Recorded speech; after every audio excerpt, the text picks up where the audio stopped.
श्याम बेनेगल की कलयुग 1980 में भी उसकी परफॉर्मेंस के हवाले से एक अहम फिल्म करार दी जाती है।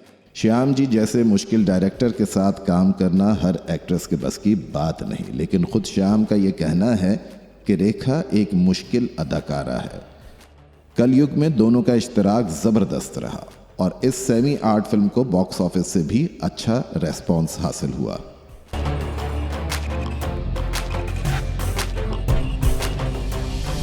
गिरीश कर्नाड की उत्सु सन 84 की एक सोशल फिल्म है जिसमें समाज के भयानक रूप की नकाब कुशाई की गई थी।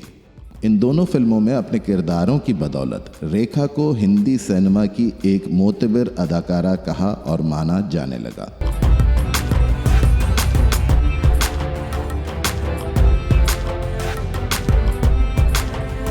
सिलसिला मीडिया ने खूब प्रोपेगेंडा किया कि यह फिल्म रेखा की रियल लाइफ स्टोरी है, क्योंकि इस कहानी में अमिताभ और रेखा के अफेयर को मौजू बनाया गया था। एक ऐसे शख्स की कहानी जिसकी मोहब्बत दो औरतों में बटी हुई है।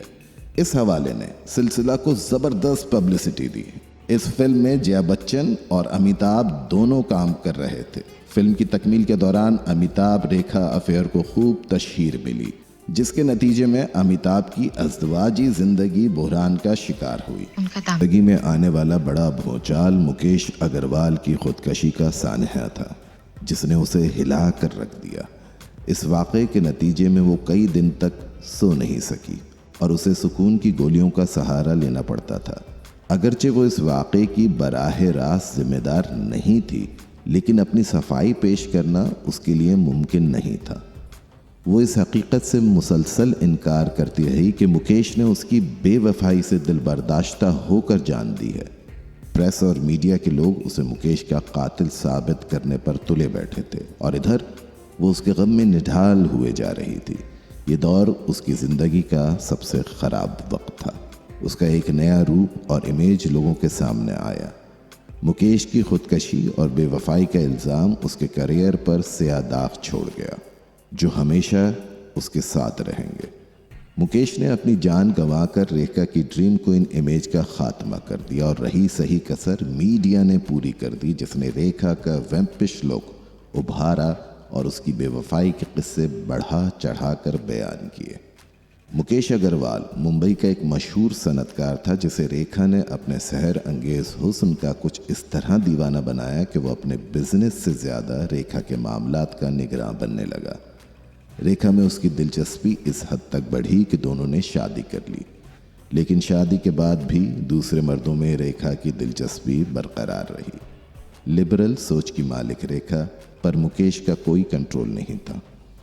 तरफा तमाशा ये कि रेखा के इस रवैये और अपने हबी से बेरुखी के बावजूद ठेठ कारोबारी मुकेश के दिल में उसकी मोहब्बत की वही शिद्दत बरकरार रही।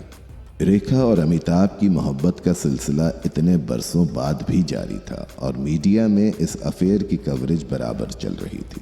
अमिताभ और रेखा के बढ़ते ताल्लुकात और क़ुर्बत की खबरों ने मुकेश को ज़हनी तौर पर इतना अपसेट कर दिया कि उसके पास अपनी स्टार बीवी को सबक सिखाने का और कोई चारा ना रहा और उसने फैसला कर लिया कि वो अपनी मोहब्बत को आम कर देगा ताकि रेखा की असल हकीकत और चेहरा लोगों के सामने आ सके। खुदकशी से कबल लिखे गए ख़त में मुकेश ने रेखा को उसकी बेवफाई पर माफ़ करते हुए मुंबई में मौजूद अपनी आधी प्रॉपर्टी भी उसके नाम कर दी। इस स्कैंडल ने रेखा को हर ज़बान का मौजू बना दिया और हर लब पर उसी की दास्तान सुनाई देने लगी। लोग अब मुकेश को भूल चुके हैं, वो पुराने किस्से भी अब दफन हो चुके हैं, लेकिन मैडम एक्स के दिल और दिमाग और रूह में उस अमर नौजवान का चेहरा हमेशा जिंदा रहेगा, जिसने उसे प्यार के आदाब और तरीक़ों से शनासाई दिलाई थी। अमिताभ के लिए रेखा का प्यार फितरी था। वो दोनों अनजाने में एक दूसरे के करीब आए और करीब आते चले गए। दोनों में से किसका प्यार ज़्यादा सच्चा और खरा था, इस बात का फैसला या तफरीक करना तो मुश्किल है, लेकिन ये प्यार की गर्मी ही थी जिसने अमिताभ की खुशगवार घरेलू ज़िंदगी में जहर भर दिया था और जया बच्चन हिफ्ज़ मातक़द्दुम के सारे इंतज़ामात कर चुकी थीं। अमिताभ रेखा अफेयर ने उनकी मुश्तरका फिल्मों को बहुत फ़ायदा पहुंचाया और इन दोनों स्टार्स के परस्तार मुंतज़िर थे कि कब ये दोनों शादी करेंगे, लेकिन अपने हुस्न पर नाज़ा और मर्दों को अपने सहर का दीवाना बनाकर पीछे हट जाने वाली अपने वक्तों की ग्लैमरस डॉल ने कभी ये नहीं सोचा कि जो मर्द उसकी ज़रूरत है और जो उसका सिर्फ उसका होकर रहे वो अमिताभ नहीं था।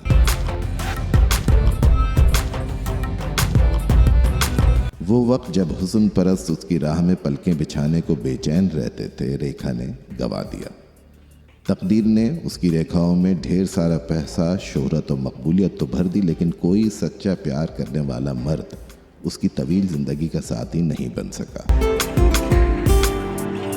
हालांकि जिन मर्दों के साथ उसके अच्छे ताल्लुकात रहे उनकी फहरिस्त खासी तवील है। इस लिस्ट में उन मर्दों की तादाद भी अच्छी खासी है जिनसे उसके जिस्मानी मरासिम रहे या जिनसे उसने शादी की। मुकेश से पहले वो शैलेंद्र सिंह, फिल्म बॉबी का गुलकार, और आंझानी विनोद मेहरा से शादियां भुगता चुकी थी, लेकिन ये दोनों शादियां उसने ऑफिशियली कबूल नहीं की थीं। इसलिए मुकेश अग्रवाल को ही अब तक रेखा का पहला और आखिरी शौहर माना जाता है। रेखा के आशिकों की फहरिस्त काफ़ी तवील है। इनमें स्टार्स, सनतकार, बिजनेसमैन, सियासतदान सभी के नाम मिलते हैं जो रेखा जैसी औरत से अपने ताल्लुकात को फ़ख्रिया तौर पर बयान करते आए हैं। संजय दत्त जैसे गैर संजीदा आदमी से भी उसकी दोस्ती रही, लेकिन इस जोड़ी का मिलन दूर कहीं आसमानों में लिखा ही नहीं था और फिर ये एक बेजोड़ रिश्ता भी था। जितेंद्र और रेखा के ताल्लुकात को भी प्रेस ने हाईलाइट किया, लेकिन ये इश्क भी महज मोहब्बत के वक्ती उबाल के बाद ठंडा पड़ गया। अगरचे इन दोनों के ताल्लुकात की नौयत कुछ इस तरह थी कि दोनों का एक दूसरे के बगैर जीना मुहाल था। सौतन की बेटी के एक गाने ये नशा नहीं सुरूर है कि सिचुएशन के मुताबिक इन दोनों की ज़िंदगियों में इस रिलेशनशिप ने ऐसा खुमार भर दिया था कि दोनों ही दुनिया से बेखबर हो चुके थे। ऐसे में शोभा कपूर ने अपने शौहर को वापस लाने के सारे जतन कर डाले और बड़ी मुश्किलों से रेखा के चुंगल से अपने वफादार पति को निकाल पाई। जितेंद्र से ताल्लुकात के खात्मे पर रेखा एक बार फिर तन्हा थी और ये पहला मौका था जब उसे अपनी नाकामी का एहसास हुआ, लेकिन खुले दिल से उसने अब भी हार ना मानी। जब उसकी पहली फिल्म रिलीज हुई तो उसे पॉर्ची टीनेजर का टाइटल दिया गया, यानी गोलगप्पा हीरोइन। उन दिनों वो ऐसी ही थी, लेकिन ये उसकी तज़हीक थी। उसने तकिए में मुंह छुपाकर अपनी बेइज्जती पर खामोश एहतजाज का ड्रामा करने के बजाय खुद को बदलने का फैसला कर लिया। और फिर वो दौर भी आया जब हर दूसरी हीरोइन और मॉडल रेखा के स्टाइल्स कॉपी करती नजर आई।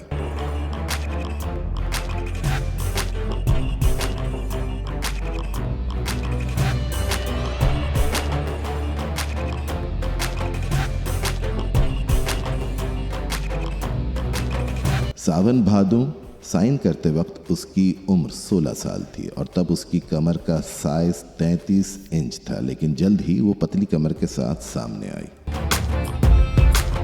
साउथी बैकग्राउंड होने के बायस इसकी हिंदी भी अच्छी नहीं थी।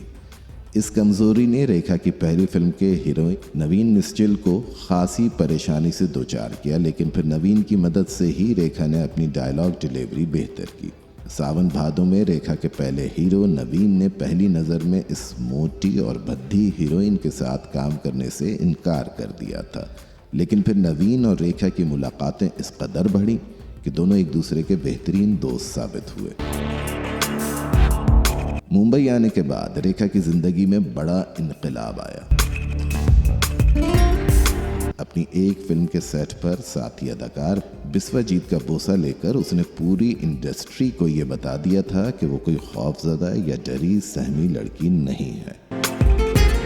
ये शॉट जो रेखा ने पूरी शिद्दत और जज्बात के साथ पिक्चराइज करवाया था, सेंसर की जद में आ गया, लेकिन बिस्वाजीत समेत सेट पर मौजूद सभी लोग इस जज्बाती इजहार को फरामोश नहीं कर सके, जिसका मुजाहरा पॉर्जी गर्ल ने किया था। ये शॉट फिल्म का पब्लिसिटी स्टंट बन गया और लाइफ मैगजीन ने उसे कवर पर शाया भी किया।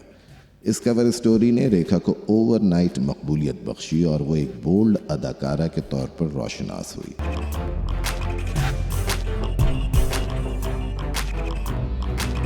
मैगजीन ने इस स्टोरी को मुतनाज़े रंग देने की कोशिश की। खुद रेखा ऐसी ही कंट्रोवर्शियल इमेज चाहती थी, जिसमें उसे कामयाबी हुई। इतनी जल्दी प्लान के मुताबिक मकासद के हुसूल में कामयाबी पर अगर वो अपनी किस्मत पर रश करने लगी थी तो ये कुछ गलत भी ना था। वो बिलाशुबा खुद पर नाज कर सकती थी।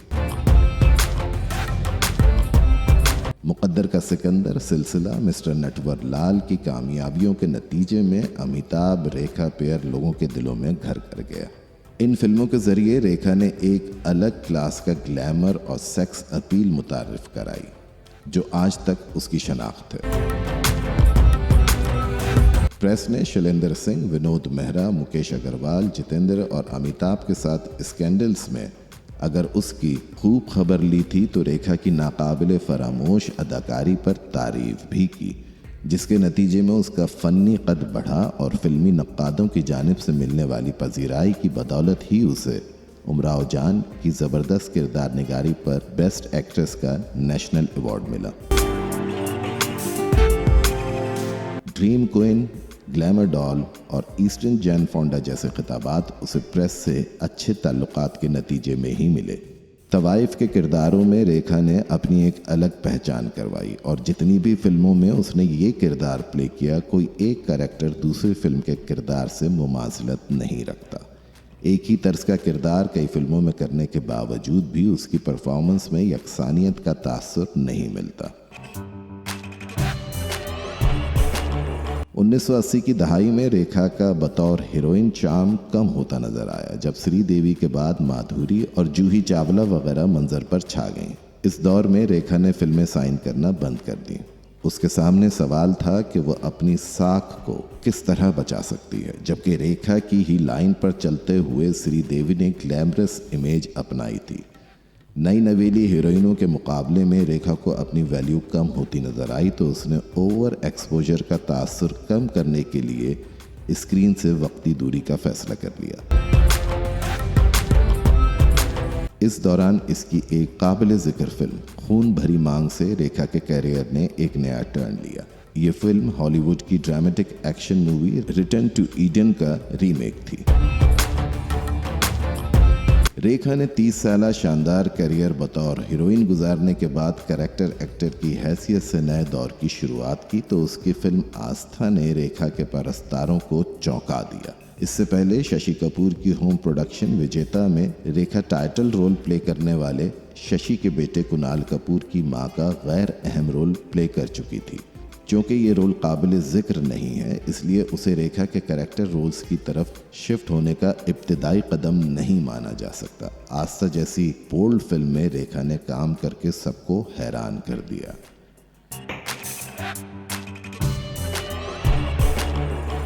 जो लोग ये कहने लगे थे कि रेखा का करियर तमाम हुआ, वो रेखा के इस नए रूप को देखकर हैरानी में मुब्तला हुए बगैर न रह सके। आस्था एक आर्ट फिल्म के तौर पर पेश की गई, जिसमें रेखा ने ओम पुरी की बीवी का रोल प्ले किया। आस्था के बाद मीरा नायर की कामासूत्रा भी रेखा की एक ऐसी फिल्म है जिसे बोल्ड मनाजिर और मौजू की वजह से सिर्फ बालिगान के लिए सेंसर सर्टिफिकेट जारी किया गया। इस फिल्म में रेखा गांव की औरतों को सेक्स की तालीम देती है। रेखा की मुतनाज़े इमेज का एक और हवाला अपनी सेक्रेटरी और देरीना दोस्त फरजाना जाफरी के साथ हम जिन्स परस्ती में मुलव्वस होने का इल्ज़ाम है, जिसकी रेखा ने हमेशा पुरजोर तरदीद की है। उम्र के इस मकाम पर जब अक्सर लोग थक जाते हैं, रेखा मुसलसल कुछ ना कुछ करने की कोशिश करती है। उसके पास एक शानदार लाइब्रेरी है। रेखा के शौक योगा, म्यूज़िक, कार्टून बनाना, चारकोल से पेंटिंग करना, शायरी करना, पोस्ट कार्ड और तस्वीरें जमा करना और ज़बरदस्त नक्काली करके दूसरों को हंसाना है। यकीनन रेखा अपने फ़न और शख्सियत में यकता है। रेखा ने 180 से ज़ायद कमर्शियल और आर्ट फिल्मों में काम किया। उनके फ़न के एतराफ़ में रेखा को 3 film fair awards, 1 national film award, जबकि सन 2010 में पद्मा श्री अवार्ड से नवाजा गया।